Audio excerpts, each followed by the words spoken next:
नमस्कार दोस्तों।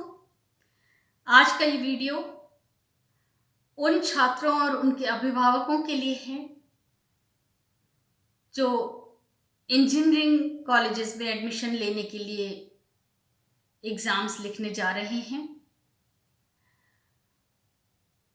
आप सभी को मालूम ही है कि 10 लाख से ज़्यादा बच्चे हर साल जेईई के लिए अपीयर होते हैं। ये तो बहुत खुशकिस्मती है कि आपका बच्चा जेईई मेंस में अच्छी रैंक लाए और उसके बाद उसका कट ऑफ इतना आ जाए कि वो जेईई एडवांस के लिए भी एंटाइटल्ड हो जाए और जेईई एडवांस में भी उसकी अच्छी रैंक आ जाए कि उसका आईआईटी में एडमिशन हो जाए। जेईई एडवांस से अगर अच्छी रैंक आती है तो बच्चे को आईआईटीज में एडमिशन मिल जाते हैं, नहीं तो जेईई मेंस के ज़रिए एनआईटीज ट्रिपल आईटीज में एडमिशन मिल जाते हैं। ये तो बहुत ही खुशकिस्मती की बात होगी। और अगर इन इंस्टीट्यूट्स में वो बच्चे पहुंच जाते हैं, एडमिशन हो जाता है, तब तो ज़्यादा कुछ सोचने विचारने की ज़रूरत नहीं होती, सिवाय इसके कि कौन सा प्रोग्राम उसे मिल रहा है। यहाँ प्रोग्राम का अर्थ होता है कोर्स, मतलब computer science and engineering, electrical and electronics engineering, electronics and communication engineering, mechanical engineering, civil, aeronautical, ये सारे। तो आपको रैंकिंग के अनुसार आपको जो है वो प्रोग्राम में एडमिशन मिलता है। बहुत सारे बच्चे जो इनमें एडमिशन नहीं पा पाते वो ऑटोनॉमस कॉलेजेस या डीम्ड टू बी यूनिवर्सिटीज़ वगैरह के एग्ज़ाम्स भी लिखते हैं, क्योंकि ये यूनिवर्सिटीज़ भी टॉप की यूनिवर्सिटीज़ हैं और इनमें भी दाखिला होना काफ़ी गर्व की गौरव की बात होती है। तो कुछ यूनिवर्सिटीज़ जैसा कि आप सब जानते ही हैं, बिट्स है, वेलोर इंस्टीट्यूट ऑफ टेक्नोलॉजी है, Amity university, SRM, Manipal institute of technology, Amrita Vishwavidyapeetham, Thapar university, सब बहुत ही बेहतरीन यूनिवर्सिटीज़ हैं और इनमें भी अपने एंट्रेंस एग्ज़ाम्स होते हैं। और अगर बच्चे को इसमें एडमिशन मिल जाता है तो फिर वही है कि रैंक के ऊपर डिपेंड करता है कि उसका किस कोर्स के लिए, किस प्रोग्राम के लिए उसको एडमिशन दिया जाना है। तो अगर आईआईटीज़ में आपके मनपसंद प्रोग्राम में एडमिशन नहीं मिल रहा है, एनआईटीज़ में नहीं मिल रहा है, तो आप डीम्ड टू बी यूनिवर्सिटीज़ में भी एंट्रेंस एग्ज़ाम देकर अपने मनपसंद प्रोग्राम में एडमिशन ले सकते हैं। पर जो बच्चे ना यहाँ एडमिशन पा सके और ना ही किसी अच्छी यूनिवर्सिटी में एडमिशन पा सके, तो फिर स्टेट के अपने एंट्रेंस एग्ज़ाम्स होते हैं। हर स्टेट अपना इंजीनियरिंग एंट्रेंस एग्ज़ाम कराता है और अपने स्टेट के कॉलेजेस में एडमिशन कराता है। तो वो भी रैंक के ऊपर डिपेंड करता है और हर स्टेट के कुछ बढ़िया कॉलेजेस होते हैं जिनमें कि आपका एडमिशन हो सकता है। उसी तरह से कुछ स्टेट्स ऑल इंडिया लेवल पर एंट्रेंस एग्ज़ाम कराते हैं इंजीनियरिंग की, और उन एग्ज़ाम्स के ज़रिए अच्छी रैंक पाकर बच्चा जो है वो प्राइवेट इंजीनियरिंग कॉलेजेस में एडमिशन ले सकता है। इस तरह की सुविधा कर्नाटका में और आंध्रा में, तेलंगाना में उपलब्ध है। तो अगर आप ऐसे किसी ऑल इंडिया एग्ज़ाम के ज़रिए एक अच्छी रैंक लाकर किसी प्राइवेट इंजीनियरिंग कॉलेज में एडमिशन लेने जा रहे हों या मैनेजमेंट कोटा के तहत किसी अच्छे इंजीनियरिंग कॉलेज में एडमिशन लेने जा रहे हों, तो कुछ चीज़ें आपको ध्यान रखनी चाहिए। जैसे कि क्या वहाँ का वो कॉलेज एनबीए से एक्रीडिटेड है या नहीं। अब एनबीए एक्रीडिटेशन कॉलेज का नहीं होता, ये सेपरेट कोर्सेज का होता है। यानी सीएसई एक कोर्स है, आईएएस दूसरा कोर्स है, मैकेनिकल अलग कोर्स है, सिविल अलग कोर्स है। तो हर कोर्स का अलग अलग एनबीए से एक्रेडिशन होता है, और एनबीए एक्रेडिशन जो है वो बहुत ही महत्वपूर्ण चीज है। ज्यादातर ये बात आपको कोई बताएगा नहीं, लेकिन आपको मालूम होना चाहिए। अगर वो कोर्स एनबीए से एक्रेडिटेड है और आपने उस कोर्स में उस पर्टिकुलर कॉलेज में एडमिशन लिया है जहाँ की वो कोर्स एक्रेडिटेड है, तो आपको बढ़िया जॉब पाने की ऑलमोस्ट गारंटी होती है। लेकिन अगर एनबीए एक्रेडिटेड नहीं है तो जॉब गारंटी उतनी अच्छी नहीं होती। कॉलेजेस ज्यादातर नैक एक्रीडेशन का गाना गाते हैं, जबकि नैक एक्रीडेशन कॉलेजेस के लिए उतना इम्पोर्टेंट नहीं है, छात्रों के हित में।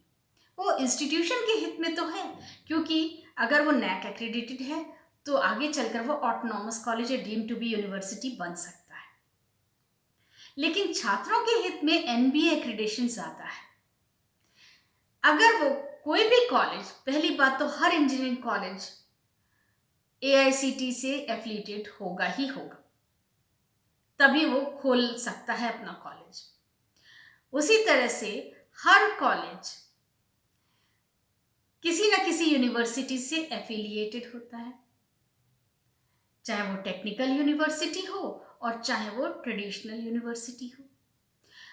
तो नैक एक्रेडिशन यूनिवर्सिटी का होता है, और अगर वो उस एक खास यूनिवर्सिटी से एफिलिएटेड है तो यूनिवर्सिटी तो जरूर ही नैक एक्रेडिटेड होगी, वरना वो यूनिवर्सिटी बन ही नहीं सकती।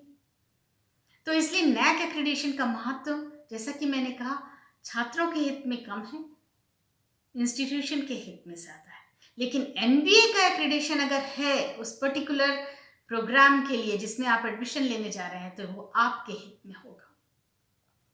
उसके बाद आती है दूसरी बहुत ही इंपॉर्टेंट चीज, कि आप जिस भी कॉलेज में या इंस्टीट्यूट में एडमिशन लेने जा रहे हैं वहां वाईफाई की सुविधा कैसी है।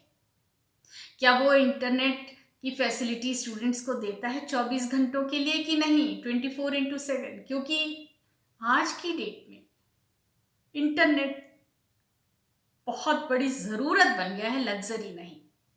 सारी की सारी पढ़ाई इंटरनेट पर हो रही है।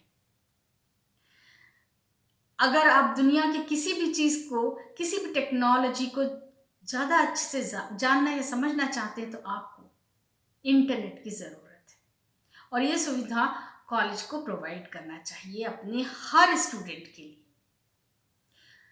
हॉस्टल फैसिलिटी बहुत ही महत्वपूर्ण होती है। अगर हॉस्टल फैसिलिटी अच्छी नहीं है, हॉस्टल के कमरे अच्छे नहीं है, वहां ओवर क्राउडिंग है, तो बच्चा पढ़ नहीं पाएगा ठीक से। वहां पर वॉशिंग मशीन की फैसिलिटी भी बहुत जरूरी है। पीने का पानी की व्यवस्था कैसी है, खाना कैसा है, कैंटीन कैसी है, क्योंकि अक्सर ये देखा गया है कि नॉर्थ इंडिया से आए बच्चों को खाने में बहुत तकलीफों का सामना करना पड़ता है। तो क्या उन इंस्टीट्यूट्स में जहाँ की आप एडमिशन दिलाने जा रहे हैं अपने बच्चे को, वहाँ नॉर्थ इंडियन कैंटीन अलग से है? अगर है तो बहुत ही अच्छी बात होगी। फिर आते हैं क्लासरूम्स कैसे हैं। क्लासरूम में बैठने की व्यवस्था कैसी है, क्योंकि बच्चे को कम से कम 4 से 5 घंटे लगातार क्लासरूम में बैठना पड़ता है, और आज की डेट में जबकि कोरोना बुरी तरह से फैला हुआ है, अगर प्रॉपर सीटिंग अरेंजमेंट नहीं होगा तो बच्चों में आपस में दूरी नहीं रह पाएगी। उसी तरह से ये देखना बहुत जरूरी है कि वहां टीचिंग फैकल्टी कैसी है। ये बहुत ही महत्वपूर्ण मुद्दा है, क्योंकि बहुत सारे इंस्टीट्यूशंस फैकल्टी को रिटेन ही नहीं करते, हर साल फैकल्टी बदल देते हैं। तो ना तो फैकल्टी को सिक्योरिटी होती है, क्योंकि उसको तो डर है कि वो अगले साल इस कॉलेज में रहेगा भी कि नहीं रहेगा, और रखते भी हैं तो कॉन्ट्रैक्ट बेसिस पे 20-25 हजार रुपए देकर आप किसी को रखेंगे तो क्या पढ़ाएगा। तो इसलिए फैकल्टी का देखना भी बहुत ही महत्वपूर्ण है, खास करके कोर ब्रांचेस में, क्योंकि आपका बच्चा बेसिक साइंसेस पढ़ने वहां नहीं जा रहा है, आपका बच्चा इंजीनियरिंग कोर्सेज पढ़ने जा रहा है। उसके बाद आता है कि एक्स्ट्रा करिकुलर एक्टिविटीज कैसी हैं और प्लेसमेंट कैसा है। ज्यादातर इंस्टीट्यूशंस 100% प्लेसमेंट बताते हैं या 99% प्लेसमेंट बताते हैं, जो कि काफी हद तक झूठ होता है। एक या दो बच्चों का पैकेज को बताते हैं कि सबको वैसा ही मिल रहा है, 15 लाख और 20 लाख और 25 लाख। नहीं नहीं, ये सच्चाई नहीं है। तो ये बात आपको जानना होगी वहां के एलुमनाई के साथ कांटेक्ट करके। एक बात जान लीजिए, ये आपके बच्चे का फ्यूचर है। गूगल करिए, लिस्ट पूरी तैयार करिए, MHRD की लिस्ट को देखिए, वो फेक नहीं होती। बाकी बहुत सारी और बॉडीज हैं जो रैंकिंग देती हैं, लेकिन MHRD की लिस्ट एक सही लिस्ट है। आजकल बिजनेस करने का जमाना है, हर इंस्टीट्यूट अपनी सीटें बेचना चाहता है, तो इसलिए एडमिशन के पहले पुख्ता जानकारी इकट्ठा करिए और उसके बाद ही अपने बच्चे को किसी एक इंस्टीट्यूट में दाखिला दिलाइए। हमारे देश में 23 IITs हैं, 31 NITs हैं, 25 ट्रिपल IITs हैं। उसके अलावा लगभग 2000 से ज्यादा इंजीनियरिंग कॉलेजेस हैं और ढेरों टेक्निकल इंजीनियरिंग यूनिवर्सिटीज़ हैं जो कि काफ़ी नामचीन हैं और जो अपने खुद के एंट्रेंस एग्जाम्स कंडक्ट करते हैं। उसमें ट्रिपल IIT हैदराबाद भी है, बिट्स भी है, Vellore institute of technology, Amrita Vishwavidyapeetham, Thapar university, Lovely university, MIT university, ढेर सारी नामचीन यूनिवर्सिटीज़ हैं। तो ये आपका काम है कि आप अपने बच्चे को कम से कम 2 या 3 एंट्रेंस एग्जाम्स दिलाएं, जिससे कि वो अपना मनपसंद कोर्स, अपना मनपसंद प्रोग्राम चुन सके। कॉलेज से ज़्यादा इम्पॉर्टेंट है मनपसंद प्रोग्राम में एडमिशन लेना, क्योंकि तभी वो आगे चलकर नाम कमा सकेगा। अगर कोई और क्वेरीज हो तो प्लीज़ बेहिचक पूछ सकते हैं। Thank you for watching.